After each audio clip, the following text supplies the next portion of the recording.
Excellent début de semaine, mesdames et messieurs, et bienvenue à ce journal des sports Info Sport 24 sur la télé numérique. Démarrant avec cette information, le ministre des Sports et Loisirs, François-Claude Kaboulo-Mona Kaboulo, a effectué une inspection de routine le samedi 27 mai au stade des Martyrs de la Pentecôte de Kinshasa sur les différents chantiers de travaux de construction des infrastructures qui devront abriter les 9e Jeux de la francophonie prévu du 28 juillet au 6 août 2023. Reportage.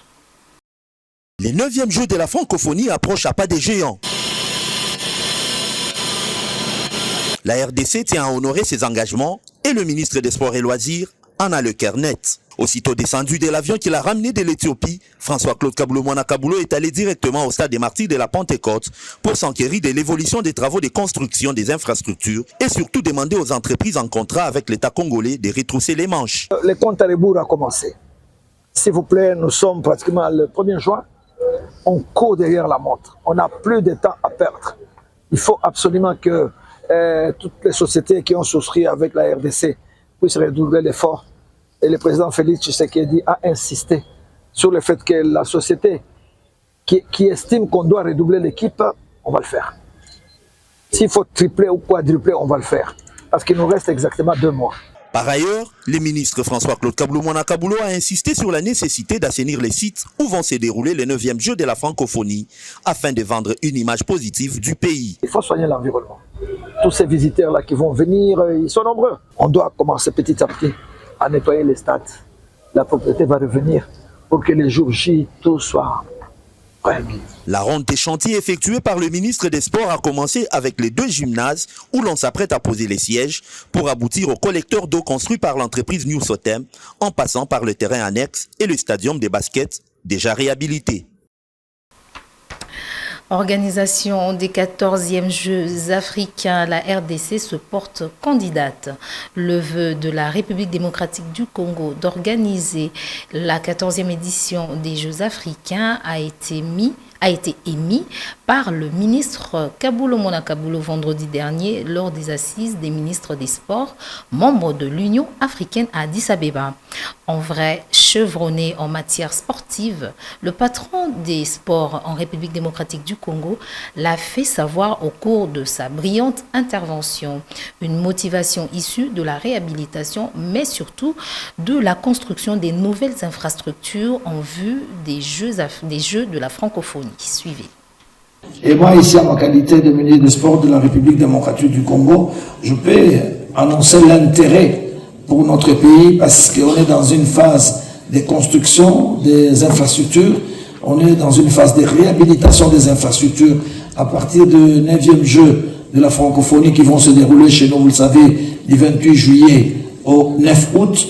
Donc, nous exprimons notre intérêt pour accueillir la 14e édition des Jeux africains en 2027. Parlons basketball. Les Léopards 3x3 version messieurs poursuivent leur préparation pour la Coupe du Monde en République hongroise en août prochain. Le coach Pierrot Mwamba se prépare d'arrache-pied pour garder le titre. Suivez-le dans cet élément. C'est une première séance pour donner déjà goût au stage qui sera dans quelques jours.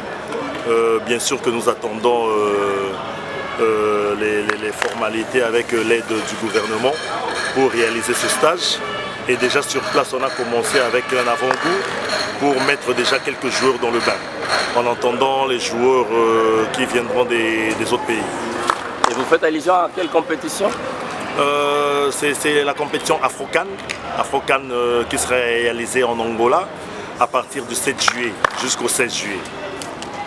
Vous êtes tenant du titre. Vous vous sentez au point pour aller défendre les trophées? Avec le groupe qu'on cherche à composer, c'est vrai que ça ne sera pas le même groupe 4 ans après.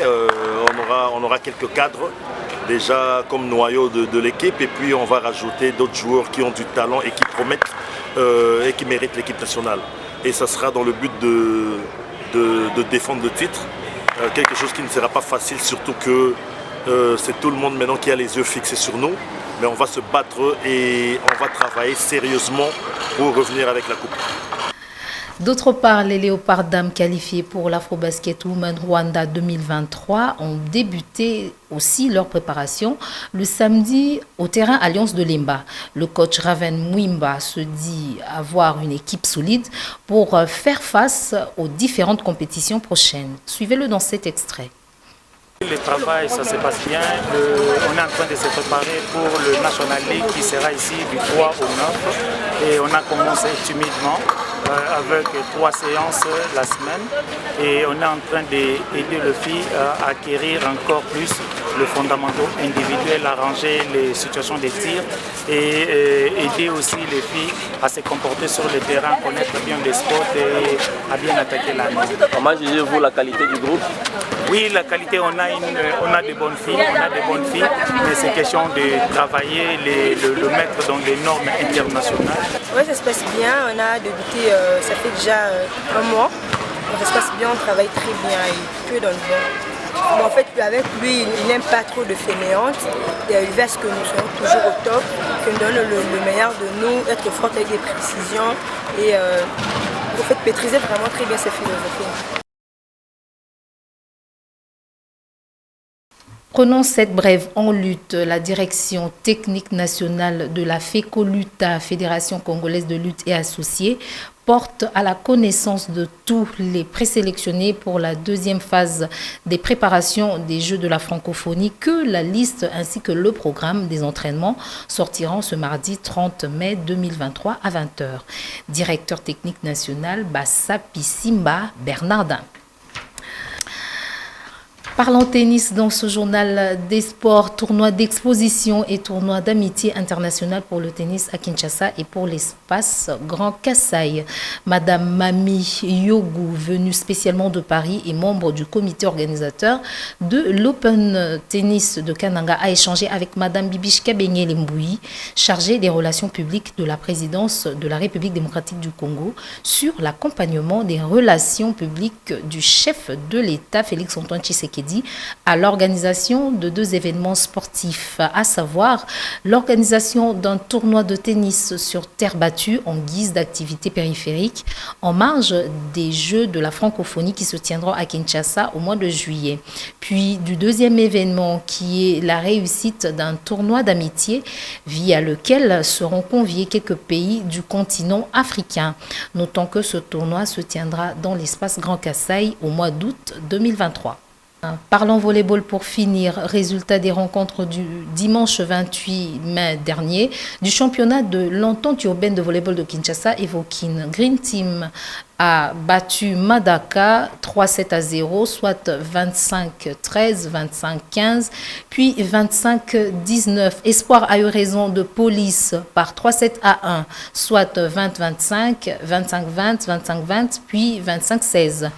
Là, c'était chez les messieurs. Présentement, nous parlons maintenant de la rencontre chez les dames. C'était la dernière rencontre.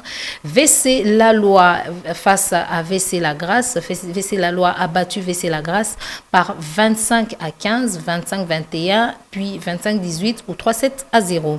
Notons que la phase aller avait pris fin le dimanche 28 mai et la phase retour démarrera le 6 juin 2023. C'est la fin de ce journal des sports. Merci de l'avoir suivi. Big dédicace à Anémone Balouti qui nous suit depuis la ville de Cape Town en Afrique du Sud. L'information en continu sur C24+, la télé numérique. Au revoir.